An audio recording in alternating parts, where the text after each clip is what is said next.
Mama fumbled with the keys, trying to unlock the front door, when she noticed two teenagers huddled close together behind a pine tree in our front yard. A street light shined down from behind them. Neither of them wore a coat, and they were both shivering so badly that their bodies were shaking. The boy held his hand against his mouth as if he were trying to keep warm by breathing on his hands. Mama called out, "Who's there? Who are you?" "Tate Coffee," the boy responded weakly. "This is my sister, Barbara Jean." Fresh from a rousing Sunday evening church service, there was no question in Mama's mind about her responsibilities. "Well, come in and get warm and get something to eat," she said. The church bus drove away as Tate and Barbara Jean followed us inside and waited in the living room while Mama built a fire in the fireplace. Tate continued holding his closed hand up to his lips, clutching a rag that looked like half of a sock and inhaling through his mouth.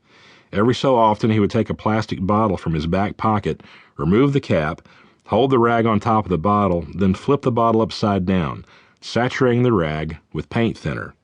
He'd return the bottle to his back pocket and then hold his fist with the wet rag in it up to his mouth. I noticed that his hand was raw and cracked. His eyes were red and glassy. Obviously, the paint thinner was making Tate look and feel the way he did. Barbara Jean never said a word the entire time they were there. She just sat quietly beside Tate. After Mama fixed something for Tate and Barbara Jean to eat, we all settled in for the night.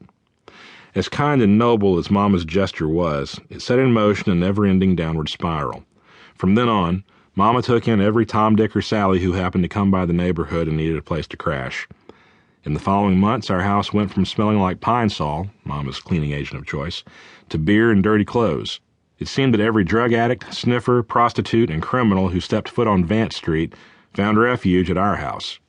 It got to the point where strangers wouldn't even knock before they would come in, raid the refrigerator, and find a spot on the floor to sleep for the night. One of the addicts who'd been occupying our living room floor told Mama that a guy named Forrest Rose and his pregnant girlfriend Dixie were living in the woods near our house. Mama immediately headed out the back door and trudged into the woods until she found them, bundled up inside a cardboard box covered in plastic and snow. She begged them to come back to our house and stay until they could get on their feet. They came, but they never got on their feet. Quite the opposite. Once they moved in, Forrest invited all his low-life friends to visit. Many of them became visitors who wouldn't leave.